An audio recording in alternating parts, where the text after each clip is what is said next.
अंधेरी रात थी। हल्की बूंदाबांदी हो रही थी। सड़कें वीरान थी। हवा कंपी छुड़ा रही थी। उस अकेली गली में एक लड़की नंगे पैर भाग रही थी। उसका नाम रहाना था। उसकी आंखों में आंसू थे, बाल बिखरे हुए, चेहरे पर चोटों के निशान और बदन पर फटे हुए कपड़े। भागती लड़की, भागती तकदीर। रहाना को कुछ पता नहीं था कि वो कहां जा रही है, बस भाग रही थी। उसकी सांसें तेज हो रही थी, लेकिन डर उसके शरीर को और दौड़ने पर मजबूर कर रहा था। उसके पीछे कोई नहीं था, फिर भी वो महसूस कर सकती थी कि अंधेरे में छिपी परछाइयां उसका पीछा कर रही है। तू यहां नहीं बचेगी रहाना। उसके कानों में वही चीखती आवाज गूंज रही थी जो उसने कुछ घंटे पहले सुनी थी। जुल्म की कहानी।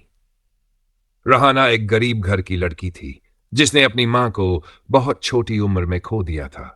पिता शराबी थे जो हर रात उसे मारते पीटते और उस पर जुल्म ढाते। मोहल्ले के लोग सब देखते, सब जानते, लेकिन कोई कुछ नहीं कहता। जब भी वह मदद के लिए हाथ बढ़ाती, दुनिया उल्टा सीधा बोलकर चुप करा देती। लेकिन आज की रात अलग थी। आज उसने अपने पिता के जुल्म के खिलाफ आवाज उठाई थी, और बदले में उसे जान बचाने के लिए भागना पड़ा। भागते भागते रहाना एक पुरानी हवेली के पास पहुंच गई। हवेली इतनी डरावनी थी कि उसे देखकर किसी की भी रूह कांप जाए, लेकिन उसके पास कोई और चारा नहीं था। वो अंदर चली गई। हवेली के अंदर घुप अंधेरा था। हर तरफ जाले और धूल भरी चीजें पड़ी थी। अचानक उसे लगा कि कोई उसके पीछे खड़ा है। उसने धीरे से मुड़कर देखा, कोई नहीं था, लेकिन दीवार पर एक परछाई दिख रही थी। किसी और की नहीं, उसकी अपनी। परछाई हिल रही थी, लेकिन वो खुद खड़ी थी। खौफ की चीख, रहाना। एक फुसफुसाती आवाज गूंज उठी। वो घबराकर पीछे हटी, लेकिन तभी दरवाजे खुद ब खुद बंद हो गए। हवेली की खिड़कियां जोर से हिलने लगीं, जैसे कोई उसे बंद करने की कोशिश कर रहा हो। रहाना कांपने लगी। मुझे जाने दो, वो चीखी। फिर अचानक उसे अपनी परछाई की आंखें चमकती दिखी। वो कोई परछाई नहीं थी, हकीकत या बदला। इस दुनिया ने तुझे सताया, तुझे कोई इंसाफ नहीं मिला, लेकिन अब तेरा बदला मैं लूंगी। वो आवाज गूंज उठी। रहाना की चीख हवेली की दीवारों में गूंज उठी। सुबह जब गांव के लोग हवेली के पास आए, तो उन्होंने दरवाजे पर खून से लिखा पाया, जुल्म करने वाली दुनिया को मैं कभी माफ नहीं करूंगी। रहाना का कोई नामो निशान नहीं था। बस हवेली के अंदर अब एक नई परछाई दिखती थी, जो रात के अंधेरे में हर जुल्मी इंसान को सजा देने के लिए तैयार थी। कहानी का सबक। दुनिया हमेशा जुल्म करने वालों की तरफ होती है, लेकिन कभी कभी कोई अदृश्य ताकत उनके खिलाफ खड़ी हो जाती है। और जब इंसाफ का पल आता है, तब सबसे बड़ी सजा डर ही होती है। गांव के लोग हवेली के बाहर खड़े थे। कोई अंदर जाने की हिम्मत नहीं कर रहा था। हवेली के दरवाजे पर खून से लिखे शब्द अभी भी ताजा दिख रहे थे, जुल्म करने वाली दुनिया को मैं कभी माफ नहीं करूंगी। गांव के बड़े बुजुर्गों ने कहा, यह हवेली हमेशा से श्रापित थी, अब यह और भी खतरनाक हो गई है। लेकिन सबसे बड़ा सवाल यह था, रहाना कहां गई? पिता का अंजाम। रहाना का शराबी पिता जब सुबह उठा, तो उसने देखा कि उसके घर की दीवारों पर खून से रहाना का नाम लिखा हुआ था। ये सब किसने किया? अचानक एक ठंडी हवा का झोंका आया और कमरे में अंधेरा छा गया। सामने लगे आईने में उसकी परछाई हिलने लगी। वो डर के मारे दीवार से चिपक गया। फिर एक परछाई आईने से बाहर निकली। वो रहाना की थी। तूने मुझे हर रोज मारा, मेरे शरीर को तकलीफ दी, मेरी चीखें सुनी, लेकिन कभी पिघला नहीं।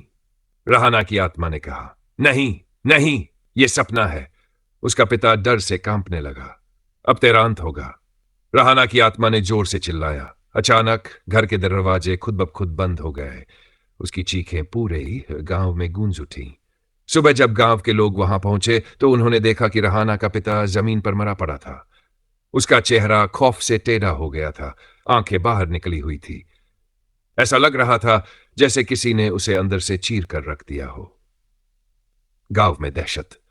उस रात के बाद गांव में अजीब घटनाएं होने लगी। जिसने भी रहाना के दर्द को नजरअंदाज किया था, उन्हें रात में किसी की फुसफुसाहटें सुनाई देने लगीं। तूने मेरी मदद क्यों नहीं की?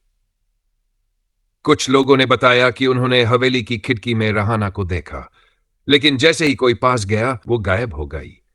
गांव की औरतें अपने बच्चों को हवेली के पास जाने से रोकने लगीं। गांव के मर्द रात को बाहर निकलने से डरने लगे। दुनिया उल्टी हो गई। जो लोग जुल्म करने वालों के साथ खड़े थे वो एक एक कर गायब होने लगे। कोई रास्ते में चलते चलते लापता हो जाता तो कोई घर के अंदर बंद दरवाजे के पीछे से गायब हो जाता। उनकी लाशें कभी नहीं मिली। गांव के लोग अब समझ चुके थे कि रहाना सिर्फ बदला नहीं ले रही थी, वो इंसाफ कर रही थी। आखिरी रात, एक रात, गांव का सरपंच, जिसने हमेशा रहाना की आवाज को दबाया था, हवेली में गया। उसने हिम्मत करके अंदर जाने का फैसला किया, ये सोचकर कि शायद हवेली में कोई राज छिपा हो। जैसे ही उसने पहला कदम अंदर रखा, हवेली के दरवाजे बंद हो गए। अंधेरे में रहाना की आत्मा सामने आई। उसकी आंखें खून जैसी लाल थी। अब तेरा हिसाब बाकी है। गांव के लोग सिर्फ उसकी चीखें सुन पाए। जब दरवाजा खुला तो हवेली के अंदर कुछ भी नहीं था। सरपंच हमेशा के लिए गायब हो चुका था। आज भी जिंदा है। आज भी कोई उस हवेली में जाने की हिम्मत नहीं करता। कहते हैं जो भी जुल्म करता है, रहाना की आत्मा उसे देखने चली आती है।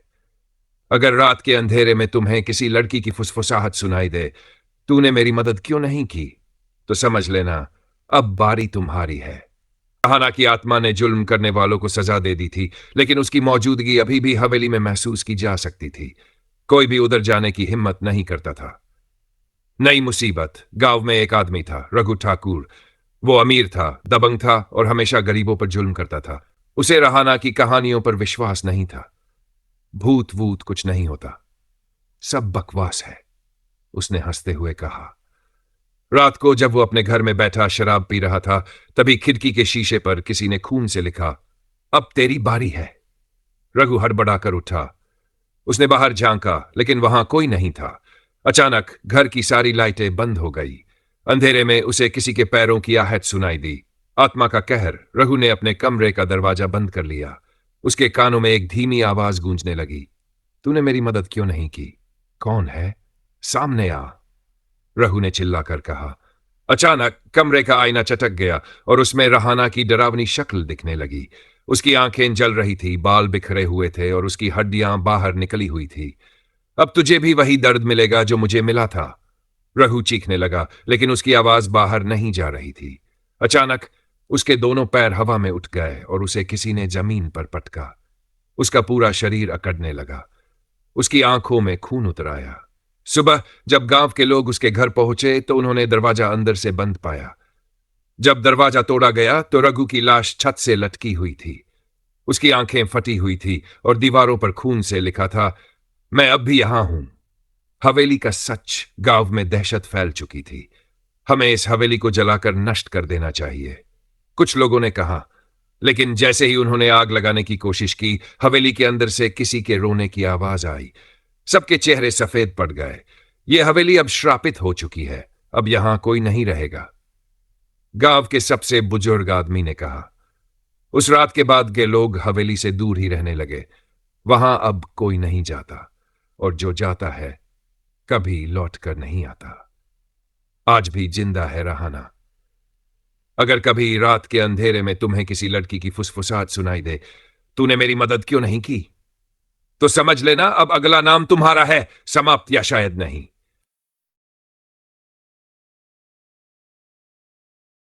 जुल्म करने वाली दुनिया। गांव में सन्नाटा पसरा हुआ था। हवेली में अब कोई भी कदम रखने की हिम्मत नहीं करता था, लेकिन रहाना की आत्मा का कहर अभी खत्म नहीं हुआ था। गायब होते लोग। गांव में अजीब घटनाएं होने लगीं। रात में लोग अपने घरों में सोते हुए गायब हो जाते। सुबह उनके बिस्तर पर सिर्फ खून के धब्बे मिलते। गांव के पुजारी ने कहा, रहाना की आत्मा अब भी बदला ले रही है। ये तब तक रुकेगी नहीं जब तक पूरा गांव इसका पाप नहीं धोता। लोग डर गए, लेकिन कुछ लोगों ने इसे महज एक अफवाह माना। शहर से आया तांत्रिक। एक दिन गांव में बाबा अघोरनाथ नाम के एक तांत्रिक का आगमन हुआ। उसने दावा किया कि वो रहाना की आत्मा को हमेशा के लिए मुक्त कर सकता है। मुझे हवेली में ले चलो, उसने कहा। गांव के कुछ लोग डरते डरते उसे हवेली के पास ले गए। तांत्रिक ने हवेली के चारों ओर तंत्र मंत्र किया और हवन शुरू कर दिया। जैसे ही मंत्रोच्चार शुरू हुआ, हवेली के अंदर जोर से दरवाजे पटके जाने लगे। ठंडी हवाएं चलने लगीं। तभी अचानक रहाना की आत्मा प्रकट हुई। चारों ओर अंधेरा छा गया। हवेली के अंदर से एक भयानक चीख निकली। रहाना की आत्मा गुस्से से लाल आंखों के साथ प्रकट हुई। तू मुझे बांधने आया है? उसकी आवाज गूंजने लगी। तांत्रिक ने अपना तंत्र बल दिखाया, लेकिन अचानक उसके शरीर से धुआं निकलने लगा। उसकी आंखों से खून बहने लगा। वो दर्द से चीख उठा। तू भी इन्हीं में से एक था जिसने मेरे दर्द को अनदेखा किया। रहाना की आत्मा गरजी और फिर तांत्रिक हवा में उठा और जमीन पर गिरा। उसकी सांसें बंद हो चुकी थी। उसके चेहरे पर एक अजीब सा डर जड़ा हुआ था। गांव वालों ने देखा कि उसके माथे पर खून से लिखा था, झूठे इंसाफ की कोई जरूरत नहीं। अभी भी जारी है रहाना का कहर। उस रात के बाद गांव में कोई भी तांत्रिक या ओझा नहीं आया। रहाना की आत्मा अब भी जिंदा थी और उसके बदले की आग अब भी जल रही थी। जिसने भी किसी मासूम पर जुल्म किया, उसे इसकी सजा मिलेगी। हवेली के पास से गुजरते हुए लोग आज भी रहाना की फुसफुसाहट सुन सकते हैं। और अगर रात के अंधेरे में तुम्हें भी कोई पूछे, तूने मेरी मदद क्यों नहीं की, तो समझ लेना, अब अगला नाम तुम्हारा है।